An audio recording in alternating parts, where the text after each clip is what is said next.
తెలుగు శ్రోతలందరికీ నమస్కారం అండి. మన అలనాటి కథలు ఎవర్ గ్రీన్ స్టోరీస్ ఛానల్కి మీ అందరికీ స్వాగతం. శ్రీమతి మాలతీ చందూర్ గారు రాసిన వైశాఖి నవల వింటున్నారు. మన వీడియోస్ మీకు నచ్చినట్లయితే తప్పకుండా లైక్ చేయడం మాత్రం మర్చిపోకండి. అలాగే మన వీడియోస్ని మీ ఫ్రెండ్స్కి, రిలేటివ్స్కి షేర్ చేయండి. ఇంకా ఎవరైనా మన ఛానల్ సబ్స్క్రైబ్ చేసుకోకుండా ఉంటే తప్పకుండా మన ఛానల్ని వెంటనే సబ్స్క్రైబ్ చేసుకొని ఇటువంటి మంచి మంచి నవలలు అప్డేట్స్ కోసం పక్కనే ఉన్న బెల్ ఐకాన్ని యాక్టివేట్ చేసుకోండి. ఇక కథ మీకు బాగా అర్థం అవ్వాలంటే పూర్తిగా వీడియోని చూడండి. అలాగే ముందు భాగాలు విన్న తర్వాతనే ఈ భాగం వినండి. అప్పుడే మీకు కథ బాగా అర్థమవుతుంది. ఇక ఆలస్యం చేయకుండా మనం కథలోకి వెళ్ళిపోదాం.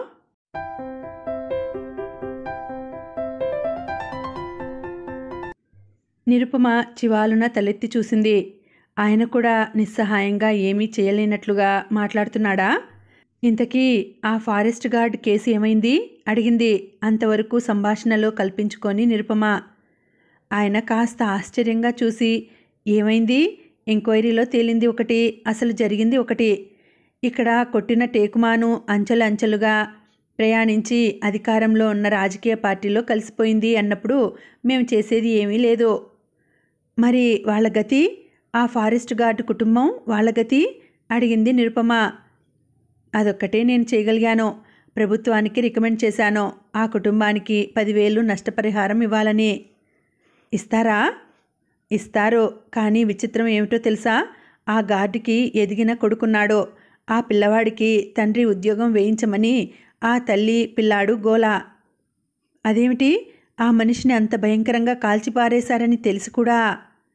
అదే విచిత్రం. ఫారెస్ట్ గార్డ్ అయితే బాగా సంపాదించవచ్చు, ఫారెస్ట్ ప్రోడక్ట్స్లో భాగం కొట్టేయవచ్చునని ఆశ. మై గాడ్ అంది శ్యామల. చెప్పలా, మన ఆర్థిక వ్యవస్థ కుళ్ళిపోయింది. డబ్బుకి తప్ప దేనికి విలువలేదు అన్నారాయన. నిరుపమ మళ్ళీ ఉలిక్కిపడింది. ఈ మాటలే స్వామి వాళ్ళ నోటి నుంచి వింది తాను. ఉన్నతాధికారంలో ఉన్న ఈయన కూడా అవే మాటలు వాడుతున్నారు. అటువంటప్పుడు మీరు మాటలకు తడుముకుంటున్నది. మేము? మీరనుకుంటున్నది సరిగ్గా చెప్పండి అడిగారు ప్రసాదరావు. ఆ విప్లవకారుల్ని ఎందుకు సమర్థించరు? వాళ్ళని వేటాడి ఎందుకు పట్టుకుంటున్నారు అడిగింది నిరుపమ. అదా, ప్రభుత్వంలో ఉన్నంత మాత్రాన కరప్షన్ గురించి, ఎక్స్‌ప్లాయిటేషన్ గురించి మాకు తెలియక కాదు. తెలుసు. కానీ దీనికి సమాధానం హింస కాదు, తుపాకీ కాదు. ఎలా అడిగింది శ్యామల. మేము చదువుకునే రోజుల్లో అప్పటికి మేము రెవల్యూషనరీ స్టూడెంట్స్గా పిలువబడుతుండేవారం. ముసలాడు చిన్నపిల్లని పెళ్లి చేసుకుంటే వాడికి పాఠాన్ని నేర్పడానికి ముసలాడిని కాల్చిపారేయాలి అనేవాళ్ళం. ఎవరైనా లంచం తీసుకుంటే చేతులు నరికేస్తే సరిపోతుంది అని అనుకునేవాళ్ళం. బ్లాక్ మార్కెట్ అమ్మేవాడిని ఉరి తీస్తే మంచిది అని తీర్పు ఇచ్చేసేవాళ్ళం.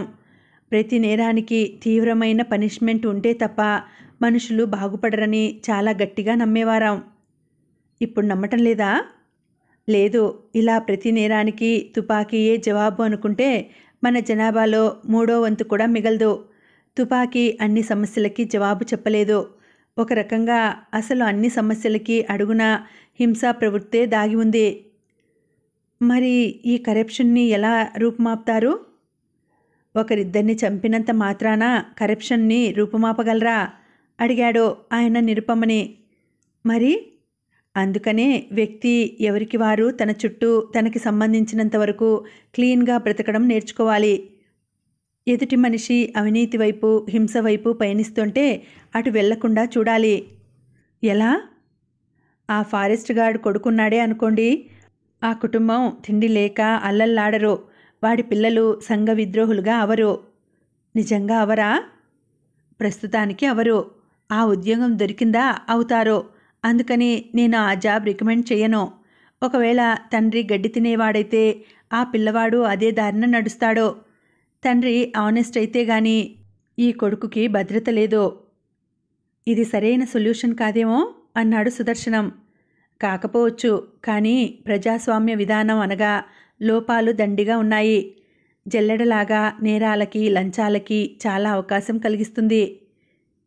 కానీ ప్రపంచవ్యాప్తంగా అనేక రకాల పరిపాలనా విధానాలని ప్రయత్నించి విఫలమై ఇదే మంచిదన్న నిర్ణయానికొచ్చారు మేధావులు అన్నారాయన. ఎవరో అన్నారు గనుక మీరు నమ్ముతున్నారా? జీవితానుభవంతో ఒక్కటి మటుకు చెప్తాను. మన సొసైటీలో, మన వ్యవస్థలో చాలా లోపాలున్నాయి. నిజానికి ఇది కుళ్ళుతోంది. అయితే దానికి వైద్యం చేయాలి తప్ప తుపాకీ పట్టుకు పేలుస్తాననటం సరైన మార్గం కాదు అన్నారాయన. నిరుపమ వీరి వాద ప్రతివాదాలు వింటున్నది. ఈ ఆఫీసర్ కంఠంలో కూడా ఒక రకమైన బాధ, నిస్పృహ ప్రతిధ్వనిస్తున్నాయి. అయితే వెనువెంటనే ఒక ఆశాభావంతో నెత్తురు, తుపాకీ గుండు ఇవి కావు, సరి అయిన సమాధానాలు అంటున్నారు. ఇంతకీ మీరు ఆ విప్లవకారుల్ని పట్టుకున్నారా? అడిగింది బేబీ. నిరుపమ గుండెలు గబగబా కొట్టుకుంటున్నాయి. కొందరిని పట్టుకున్నారు. అందులో మెడికల్ స్టూడెంట్ మీరు చెప్పారే, ఆ లేడీ స్టూడెంట్ ఉందా? ఉంది. వాళ్ళు తెలంగాణ నుంచి ఇటువైపుగా అడవుల్లోకి చొచ్చుకొచ్చారట. 3 ఆడవాళ్ళని 6 మగవాళ్ళని పట్టుకున్నారు. నిజంగా తుపాకులు ఉన్నాయా?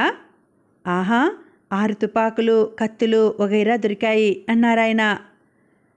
నిరుపమ కూచోలేకుండా ఉంది. అక్కడ ఉండలేకుండా ఉంది. లేవాలని, లేచి పరిగెత్తుకుపోవాలని ఉంది. అడవుల్లోకి పారిపోవాలి, వాళ్ళని వెతుక్కుంటూ.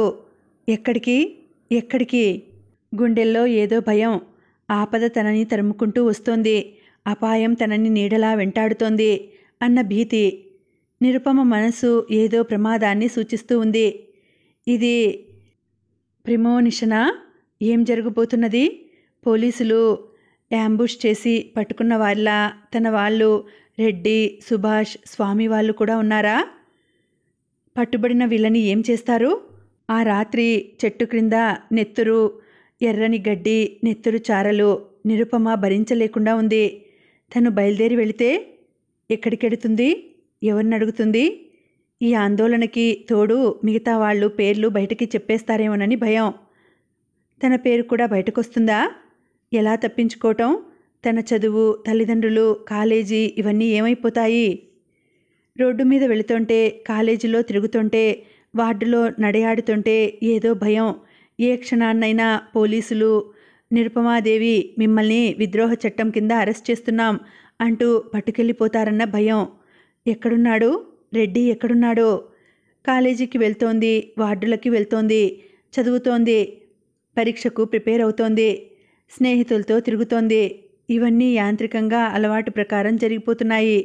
కానీ తన మనసు, ఆలోచనలు, రానున్న ఆపదని సూచించే ఆదుర్ద ఇవన్నీ అంతర్గతంగా ఆమెని తొలిచేస్తున్నాయి. ఆ సాయంత్రం రూము తాళం తీస్తుంటే తలుపు వెనుక సన్నని కాగితం ఉండ చుట్టబడి ఉంది. బహుశా పొద్దుట తామేదన్నా కాగితం పారేశామేమో అనుకుంది ముందు. కానీ తలుపు వెనక్కి ఎలా వస్తుంది? గది మూలకి విసురుతామే. ఎందుకో కుతూహలం కాగితం ఉండని చేతిలోకి తీసి అటూ ఇటూ చూసి విడదీసింది. చాలా ఆపదలో ఉన్నాం. బస్టాండులో ఎవరో ఒకరుంటారో, తక్షణం రా.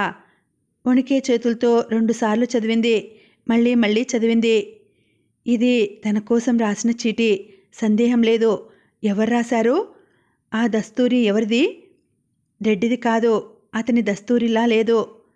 అయితే రెడ్డి ఆపదలో ఉన్నాడా? ఎటువంటి ఆపద? పోలీసులైతే తనకి రాయరు. ఎందుకు రాయరు? ప్రశ్నించుకుంది. తను వచ్చి ఏమీ చేయలేదని తెలుసు. తన గదిలో మరో స్టూడెంట్ ఉందని వాళ్ళకి తెలుసు. మరి వెళ్ళాలా వద్దా? వెళితే తనని పోలీసులు తరిమి పట్టుకుంటే ఏమైపోతుంది? నిగ్రహించుకోలేకపోయింది. పర్సులో డబ్బుంది. గదికి తాళం వేసి కట్టుబట్టలతో బస్టాండ్కొచ్చి టికెట్ కొనుక్కొని బస్లో ఎక్కి కూర్చుంది. బస్లో నిండుగా ప్యాసింజర్స్. రాత్రి 9ంటికి చేరుకుంటుంది బస్సు అన్నారు. 9 వేళ బస్టాండ్కి ఎవరూ రాకపోతే అన్న ఆలోచన రాలేదు. 6 నెలల క్రితం అయితే ఒక్కరితే ఇలా బస్లో ప్రయాణం చేయటానికి భయపడేది. ఇప్పుడు ఆ భయం లేదు. ఒకే ఒక్క భయం. ఆపద ఎవరికి? రెడ్డికా? సుభాష్కా? స్వామికా? ఎవరికి? వాళ్ళకి తన అవసరం వచ్చింది. వెళ్ళాలి, వెళ్ళాలి, వెళ్ళిపోవాలి. కళ్ళు మూసుకుని నిద్రపోవటానికి ప్రయత్నిస్తోంది. రెప్పలు మూసుకున్నాయి కానీ మనసు మూతపడనంటోంది. సాయంత్రం సంధ్యా సమయం. మునిమాపు, ఆ పైన చీకటి, చిమ్మ చీకటి. బస్ ఆగింది. బస్లోంచి దిగింది నిరుపమ. దూరాన ముతక బట్టల్లో తలకి తుండు చుట్టుకొని చేతిలో కర్రతో బీడీ కాలుస్తున్న మనిషి. ఆ ఆకారం ఎరుగున్న ఆకారంలాగా తోచింది నిరుపమకి. గుర్తించింది. అయినా పలకరించే సాహసం లేదు. అమ్మాయి గారు, బండి సిద్ధంగా ఉంది, రండి, సింహాచలం కంటాం. అమ్మయ్యా అనుకుంది. బండిలో కూర్చున్నాక అడిగింది, అబ్బాయి గారు అని. కులాసాగానే ఉన్నారమ్మా? మరి నన్ను బండి కట్టుకు ఇక్కడికి రమ్మని చెప్పారమ్మా, వచ్చాను అన్నాడు సింహాచలం. అరగంట ప్రయాణం చేశాక ఊరికి దూరాన చిన్న గొడ్లపాకలో వెనకవైపుగా స్వామి నిల్చుని నిరుపమని వెంటబెట్టుకుని తీసుకువెళ్ళాడు లోపలికి. లోపల ఎవరూ లేరు. ఒక్క క్షణం నిరుపమకి స్త్రీ సహజమైన భయం కలిగింది. మనం వెంటనే బయలుదేరాలి అన్నాడు స్వామి. ఎక్కడికి? తర్వాత చెప్తాను. సింహాచలం, నువ్వెళ్ళబోయ్, దివానానికి వెళ్ళు అన్నాడు స్వామి. అయ్యా, అక్కడి నుంచి ఎక్కడికి వెళ్ళకు, ఏ క్షణంలోనైనా మేం రావచ్చు. జేబులోంచి డబ్బు తీసి సింహాచలానికి ఇచ్చేసి నిరుపమ రెక్క పుచ్చుకుని పొలాల్లోంచి నడిపించుకెడుతున్నాడు. స్వామి ఒక్క మాట మాట్లాడలేదు. ఈడ్చుకుపోతున్నట్లు గబగబా నడిపిస్తున్నాడు. నిరుపమ పాదాలు గీరుకుపోతున్నా అతను లెక్క చేస్తున్నట్లు లేదు. వ్యవధి లేదు, త్వరగా. ఏం జరిగింది? సుభాష్ పరిస్థితి ఏం బాగాలేదు. అతని గొంతు చీల్చుకొని ఏడుపు వంటి శబ్దం. సుభాష్కా? ఎవరున్నారు దగ్గర? రెడ్డి అన్నాడు స్వామి. ఎంత దూరం నడిచారో, ఎలా నడిచారో. తెల్లవారి గట్ల 3ంటికి ఆ గుహకి చేరుకున్నారు. లోపల గడ్డి మీద సుభాష్ పక్కన తుపాకీ పట్టుకుని కూర్చుని ఉన్నాడు రెడ్డి. సుభాష్ చొక్కా అంతా ఎర్రగా ఉంది. కుడివైపు భుజం పక్కగా ఒత్తిపెట్టి కట్టిన దూది నెత్తురు ముద్దలా, మాంసపు ఖండంలా భయం కలిగిస్తోంది. సుభాష్, తమ్ముడు ఏడుస్తూ పిలిచింది నిరుపమ. అక్కా సన్నగా నూతిలోంచిలా కంఠం. సుభాష్ కళ్ళల్లో ఒక రకమైన ఉన్మాదం. జ్వర తీవ్రతలో ఆ కళ్ళు జ్యోతుల్లా మెరుస్తున్నాయి. ఆ చీకట్లో జంతువులాగా మూలుగుతున్నాడు. సుభాష్ మోకాళ్ళ మీద కూర్చొని తల తన ఒడిలో ఉంచుకోబోయి కదపకూడదని ఊరుకుంది. సుభాష్ చెయ్యి పొడిగా ఉంది. అరచేతిలో వేడి క్రమంగా తగ్గిపోతున్నట్లు అనిపిస్తోంది. ఏం చేద్దాం అడిగింది నిస్సహాయంగా. మనం చేసేది ఏమీ లేదు. ఏమీ లేదా? మరి నన్నెందుకు తీసుకొచ్చారు అడిగింది కోపంగా. అక్క అక్క అని నిన్నట్నుంచి కలవరిస్తున్నాడు. మందులు వేయలేదా? ఏమున్నాయని స్వామి జవాబు. ఇక్కడెందుకని ఉంచారు? దివానానికి తీసుకెళ్ళకపోయారా? పోలీసులు కాపలా కాస్తున్నారు. మై గాడ్, ఎక్కడున్నాడు మీ గాడ్? ఏది చూపించండి. సుభాష్ ఇలా మందు మాకు లేకుండా ఎందుకు చేస్తున్నాడు మీ గాడ్? స్వామి కోపంగా అడుగుతున్నాడు. దాహం, సన్నగా క్షీణస్వరంతో అడుగుతున్నాడు సుభాష్. ఆకు దొన్నెలాగా చేసి నీళ్లు పోసిచ్చాడు స్వామి. అందులో దూది ముంచి నాలిక మీదకి పిండింది నిరుపమ. నాలిక తడుపుకున్నాడు సుభాష్. సన్నని తూర్పు రేఖలు కొద్ది కొద్దిగా గుహలోకి చొరబడుతున్నాయి. ఆ సన్న వెలుగులో సుభాష్ ముఖంలోకి చూసింది నిరుపమ. అక్కడ మృత్యువు. సుభాష్ చుట్టూ మృత్యువాసన. తెల్లగా పాలిపోయిన ముఖం. ఎప్పుడు అచ్చు అక్షరాల వెంట పరిగెత్తే ఆ కళ్ళు లోతుకుపోయి రెప్పలు కూడా తెరవలేనంత నిస్సహాయంగా ఉన్నాయి. రెడ్డి ఒక్క మాట మాట్లాడలేదు. స్వామి గుహద్వారం దగ్గర బయటవారికి కనపడకుండా చూపు ఆనినంత వరకు ఆ చుట్టుపక్కల చూస్తున్నాడు. సుభాష్, సుభాష్ అక్కని పక్కన మోకాళ్ళ మీద కూర్చుని పిలుస్తోంది. సుభాష్ బలవంతాన కళ్ళు తెరిచాడు. ఆ కళ్ళు చుట్టూ పరిసరాల ఉనికిని గుర్తించలేకుండా ఉన్నాయి. చిరపరిచితమైన ఆ కంఠధ్వని చెవుల పడటం చేత దృష్టిని నిరుపమ మీద నిలపడానికి ప్రయత్నిస్తున్నాడు. అక్కా, ఆ పుస్తకం. ఏ పుస్తకం? నెమ్మదిగా చెవుల దగ్గర నోరు పెట్టి అడిగింది. సుభాష్ చెయ్యి ప్యాంటు జేబు వైపుగా కదులుతోంది. నిరుపమ కాకి ప్యాంటు జేబులో చెయ్యి పెట్టింది. నవసమాజం పుస్తకం చేత్తో పట్టుకుని సుభాష్ వంక చూసింది. దీన్ని నాతో పాతిపెట్టు, నెమ్మదిగా ఆగి ఆగి చెప్తున్నాడు. అలా అనకు, నువ్వు బ్రతుకుతావు తప్పకుండా, కన్నీళ్ళు ఆపుకుంటూ చెబుతోంది. లేదు అన్నట్లు తల ఊపి అమ్మా, అన్నా అని పెదిమలు మెదుపుతున్నాడు సుభాష్. సుభాష్, మీ అమ్మగారిని పిలిపించనా? అడ్రస్ చెప్పు, పిలిపిస్తాము అంది ఏడుస్తూ నిరుపమ. వద్దు. సుభాష్ చెయ్యి చాపడానికి ప్రయత్నిస్తున్నాడు. నిరుపమ గబాలున అతని చెయ్యి అందుకుంది.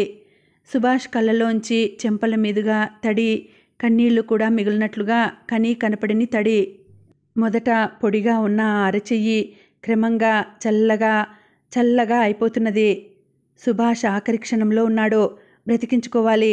అతనిని ఎలానైనా పట్టుకోవాలి. స్వామి, స్వామి పిలుస్తోంది ఏడుస్తూ. ఆ ఇద్దరిలో ఎవరూ రాలేదు. పక్కన ఉన్న రెడ్డి అలా స్థానువులాగా కూర్చున్నాడు. స్వామి చలనరహితంగా శిలలా నిల్చున్నాడు గుహ ముందు. మీ ఇద్దరూ ఏమీ చేయరా? ఇలా ఈ అబ్బాయిని వదిలేస్తారా? ఏదన్నా చెయ్యండి, చల్లగా అయిపోతున్నాడు. సుభాష్ బలవంతాన కనురెప్పలు తెరిచి మసకగా చూసి కళ్ళు మూసుకున్నాడు.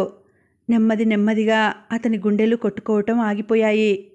నిశ్శబ్దంగా చలనరహితంగా ఆ గడ్డి మీద ఆ గుహలో పడి ఉండిపోయాడు సుభాష్. బయట పక్షులు కూస్తున్నాయి. విపరీతమైన శబ్దాలు చేస్తున్నాయి పక్షులు. ఆ కిలకిలా రావాలు వినడు. ఆ పుస్తకం చదవలేడు. అక్క అంటూ తెలియని ఆ బింకంలోని స్పందనతో తనని పిలవడు. సిగ్గుపడుతూ మొహమాటంగా హృదయపు తాళ్లకి కట్టుబడి ఉండే ఆ సుభాష్ ఇక లేడు. ఎందుకిలా అయింది? ఎవరికోసం ఈ చిన్న ప్రాణాలు పోగొట్టుకున్నాడు? అమ్మ, నాన్న, అక్క, తమ్ముళ్ళు ఈ బాంధవ్యపు తాళ్ళని తెంపుకొని ఈ అరణ్యంలోకి, దిక్కుమాలిన ఉద్యమంలోకి దిగిన ఈ సుభాష్ తన మమతలో చిక్కుకున్నాడా? తమ్ముడు అని గట్టిగా ఏడవబోయింది. ఆ శబ్దం కూడా కంఠంలోంచి రాలేదు. ఎంతసేపు కూర్చున్నారు? ఎన్ని గంటలు కూర్చున్నారు? నిశ్శబ్దం, నీరసంలో తాగేందుకు నీళ్లు కూడా లేకుండా ఆకలి దప్పులు, మాటలు, ఓదార్పులు, విప్లవాలు, నినాదాలు అన్నీ మర్చిపోయి సుభాష్ మృతదేహం పక్కన ఒకరికొకరికి సంబంధం లేనట్లు ముగ్గురు కొత్త వాళ్ళలాగా కూర్చున్నారు. ఏం చేయాలి? తానెందుకు ఇక్కడికొచ్చింది? ఆ కాగితం ఉండని తను ఎందుకు ఇగ్నోర్ చేయలేకపోయింది? అయ్యో, ఎందుకిలా ఆలోచిస్తున్నాను? అక్క అని పిలిచిన మృత్యుముఖంలో తన కోసం కలవరించిన సుభాష్ కోసం ఈ మాత్రం కూడా చేయలేదా? తను రైట్ చేసింది. కానీ ఇంత చిన్న వయసులో ఇలా చనిపోవటం అన్యాయం కదా? ఈ స్వామి, రెడ్డి ఇద్దరూ కలిసి ఈ పిల్లాడిని పోలీసులకు అప్పజెప్పారా? ఏం జరిగింది? ఎలా పోయాడో? ఆడపులిలా గర్జించి అడిగింది నిరుపమ. కంఠం బొంగురుగా రాచుకుపోయినట్లయింది. తుపాకీ కాలర్ బోన్లోంచి దూసుకుపోయింది. ఎలా? పోలీసు యాంబుష్ చేశారు. మీ ఇద్దరూ మీరింకా ఎందుకు బతికి ఉన్నారు అన్నట్లు ప్రశ్నించింది. మేము కొండచాటున ఉన్నాం. సుభాష్ భయం లేదని ముందుకు పరిగెత్తాడు అన్నాడు స్వామి చెప్పటానికి ఏమీ లేదన్నట్లు. ఆ తర్వాత సుభాష్ దేహాన్ని అక్కడ వదిలేసి వెళ్ళిపోదామన్నారు మగవాళ్ళిద్దరూ. నిరుపమ ఒప్పుకోలేదు. ఇక్కడ నక్కలు పీక్కు తింటుంటే నేను ఊరుకోను. ఎలా? అడిగాడు. అన్ని శవాలని ఏం చేస్తుంటారు? అట్లాగే చెయ్యండి. మీరు మగవాళ్ళు కారా? గొయ్యి తీయండి, లేకపోతే కాల్చండి. అంతేగాని ఇలా వదిలితే ఒప్పుకోను పిచ్చిదానిలా వాదిస్తోంది. దహనం చేస్తే దూరానికి మంటలు కనిపిస్తాయి. గొయ్యి తవ్వేందుకు గుణపం లేదు. మీ తుపాకీలున్నాయిగా, వాటితోనే అన్నీ జరుగుతాయి అన్నారుగా. తుపాకులతో తవ్వండి గొయ్యి. కసిగా పిచ్చిగా అరుస్తోంది. రెడ్డి గాని స్వామి గాని నిరుపమ మీద కోపం తెచ్చుకోలేదు. ఆమె వాదన క్రమం తప్పుతోందని కూడా అనలేదు. ఓపిక లేనట్లు, దారి తెన్ను తెలియక కొట్లాడుతున్నట్లు నిల్చుండిపోయారు అనిశ్చయంగా. సింహాచలాన్ని బండి కట్టి తీసుకురమ్మంటాను అన్నాడు స్వామి. రాత్రిదాకా ఇలా ఈ బాధతో రెడ్డి సందేహంగా అన్నాడు. మీకు భయంగా ఉంటే వెళ్ళండి, నేనిక్కడ ఉంటాను. నాకేం భయం లేదు.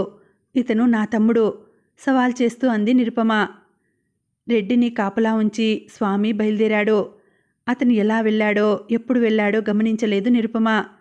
ఈగలు వాలకుండా, చీమలు పట్టకుండా కాపాడుతూ కూచుంది. ఒక్క చీమ కుడితే ఈ సుభాష్ బాధపడిపోతాడు, తమ్ముడికి నొప్పి కలుగుతుంది అన్న పిచ్చి భయంతో. రాత్రి 10:30కి బండి వచ్చింది. గడ్డితో పాటు సుభాష్ని చుట్టి బండిలో పడుకోబెట్టారు. వెనక ముందు వడ్ల బస్తాలు. ఆ బస్తాలకి ముందువైపు రెడ్డి, నిరుపమ కూర్చుని ప్రయాణం సాగించారు. నువ్వు? అడిగాడు రెడ్డి స్వామిని. ఇద్దరం అయితే గుర్తుపట్టవచ్చు. ఆడపిల్ల ఉంది కాబట్టి ఎవరూ పట్టించుకోరు. మీరు వెళ్ళండి అన్నాడు స్వామి. సుభాష్ తల్లిదండ్రులెవరో మీకు తెలుసా? తెలుసు. వాళ్ళ అడ్రస్సు ఎల్లుండి వస్తాను, అప్పుడిస్తాను అన్నాడు స్వామి. గజ్జల్లేని ఎద్దులు నెమ్మదిగా అతి నిశ్శబ్దంగా వెళుతున్నాయి. అడవిదారిన బండి కుదుపు, ఆకలి, దైహిక శ్రమ, కునికిపాట్లు పడుతున్నది. ఎక్కడో దూరాన తుపాకీ పేలిన శబ్దం, 1-2 తుపాకులు పేలిన శబ్దాలు. ఏమైంది? కంగారుగా అడిగింది. ఏమీ లేదు, నువ్వు వెనక్కి చీకట్లోకి నక్కి కూచో అన్నాడు రెడ్డి. కొండకి వెనక భాగాన 1 గంట సేపు కదలకుండా ఉండిపోయారు. చుట్టూ నిశ్శబ్దం, ఎక్కడా అలికిడి లేదు. మళ్ళీ ప్రయాణం సాగించి తెలతెలవారుతుంటే దివాణం వెనక భాగానికి చేరుకున్నారు. నువ్వు లోపలికి వెళ్ళు అన్నాడు రెడ్డి. సుభాష్ అడిగింది నిరుపమ. నీ మాట ప్రకారం బాడీని తీసుకొచ్చాం, మిగతావి సింహాచలం చూసుకుంటాడు, ఇక మాట్లాడకు. అతని ముఖంలో ఒక రకమైన పట్టుదల, నిశ్చలత కనిపిస్తున్నాయి. నిరుపమ శక్తి లేనట్లు లోపలికెళ్ళింది. అలవాటైన ఆ పాడుబడ్డ భవనంలో నేల మీద పరిచిన చాప మీద దెబ్బతిన్న పక్షిలా పడిపోయి ఉబికి వస్తున్న దుఃఖాన్ని ఆపుకుంటున్నది. ఆ రాత్రికి గాని రెడ్డి కనిపించలేదు. అతని ముఖం తెల్లగా పాలిపోయి ఉంది. స్వామిని కాల్చి చంపేశారు, తుపాకుల్ని కూడా పట్టుకున్నారట. మనం భయంతో అడుగుతోంది. కొన్నాళ్ళు హైడౌట్లో ఉండాలి, లేకపోతే మనకి ఆగతే పడుతుంది అన్నాడు కఠినంగా. రెడ్డికి తన మీద కోపం, క్రోధం ఎందుకొచ్చింది? స్వామిని అలా వదిలేసి వచ్చినందుక? చచ్చిపోయిన సుభాష్ కోసం తను బ్రతికి ఉన్న స్వామిని సాక్రిఫైస్ చేసిందా? గాడ్, ఎక్కడికెళ్తున్నాము? సింహాచలం రహస్యంగా కొనుక్కొచ్చిన వార్తాపత్రిక విప్పి చూసి చేష్టలు ఉడిగిపోయి శిలా విగ్రహంలా కూచుంది నిరుపమ. సర్వనాశనం అయిపోయింది. తన చదువు, తన భవిష్యత్, తన జీవితం అన్నీ నేలమట్టమైపోయాయి.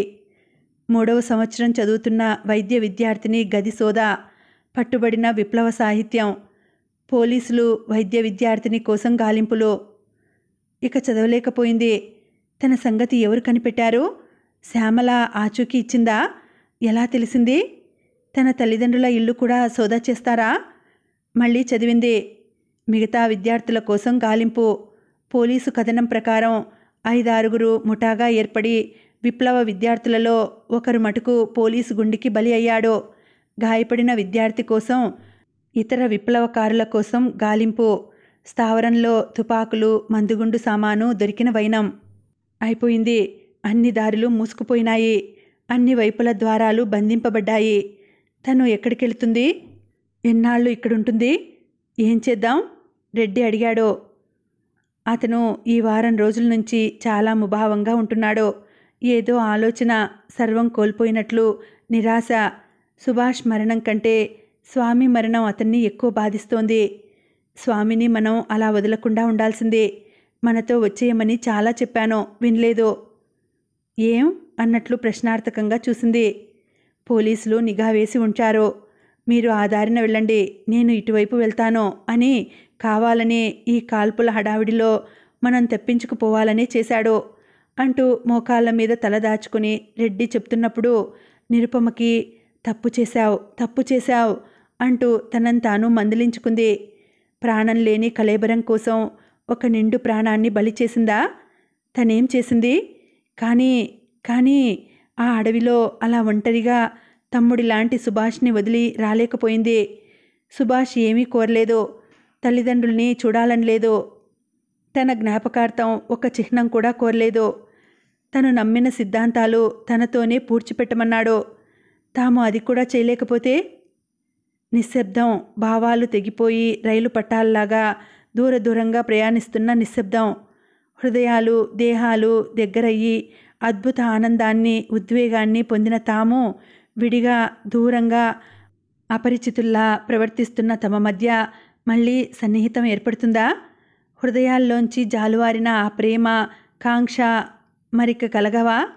ఇద్దరం ఏమైపోతాం? ఎన్నాళ్ళు ఈ పాడుబడ్డ ఇంట్లో ఉంటాం? సింహాచలం తమని ఎన్ని రోజులు కాపాడగలుగుతాడు? రెడ్డి పిలిచింది నిరుపమ. తలెత్తి చూశాడు. మనం ముందు కర్తవ్యం ఆలోచించాలి. నాకేం తోచటం లేదు. గుడ్డివాడిలాగా అయిపోయాను. నాతో పాటు నిన్ను ఇందులోకి లాగాను అన్నాడు రెడ్డి. అందుకు నువ్వు బాధ్యుడివి కావుగా? మొదటిసారి వచ్చినప్పుడు అక్కడితో మన పరిచయం ఆపేసి ఉంటే? అలా అనుకుంటే ఎలా? అసలు నువ్వు ఈ ఉద్యమంలోకి దూరకుండా ఉండి ఉంటే? నాది తాడు బొంగరం లేని జీవితం. అలా కొట్టుకుపోవడం నా బలహీనత. నిరుపమా, నేను ఒంటరిగా నడవలేని వాడిని.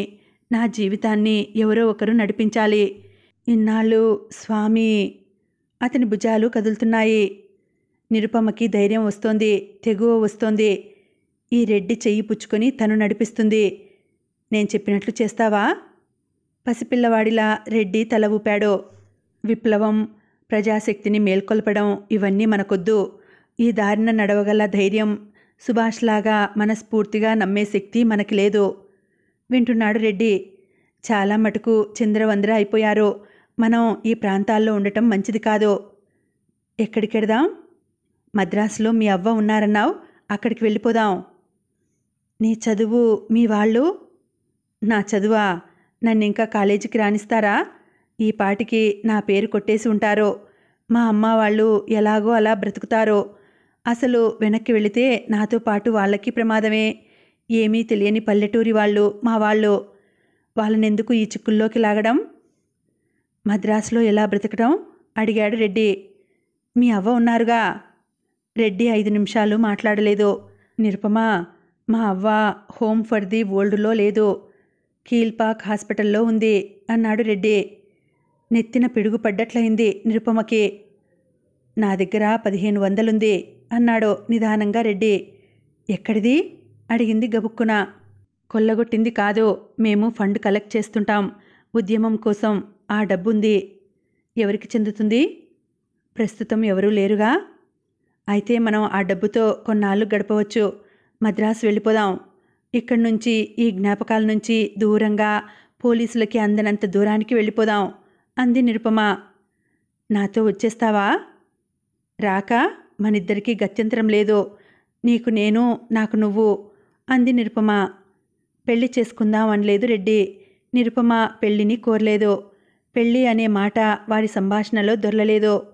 తర్వాత 3వ రోజున అతి జాగ్రత్తగా ఏర్పాట్లు చేసుకుని కాకినాడ దాకా బస్సులో, ఎద్దుల బండిలో ప్రయాణం చేసి కాకినాడలో సర్కారు ఎక్కారు. మిస్టర్ అండ్ మిస్సెస్ రావ్ అన్న పేరుతో రైల్లో ఇద్దరూ కొత్త దంపతుల్లాగా బయటి ప్రపంచంతో సంబంధం లేనట్లు నవ్వులతో కబుర్లతో గడిపారు. పైకి ఇద్దరి మనసులో బెంగ, భయం, గడిచిన జీవితాలని, తెలిసిన పరిసరాలని వదిలివేసి పోలీసుల కళ్ళు గప్పి పారిపోతున్నామన్న జింకు. ఎటువంటి ఆపద లేకుండా మద్రాసులో రైలు దిగారు. రెడ్డికి మద్రాసు బాగా పరిచయం అయిన ఊరు. హోటల్కి వెళ్దాం అన్నాడు ఆటో ఎక్కుతూ. నువ్వు ఎప్పుడూ వెళ్ళే హోటల్కి వద్దు, మరో ప్రాంతాలకి వెళ్దాం అంది నిరుపమ.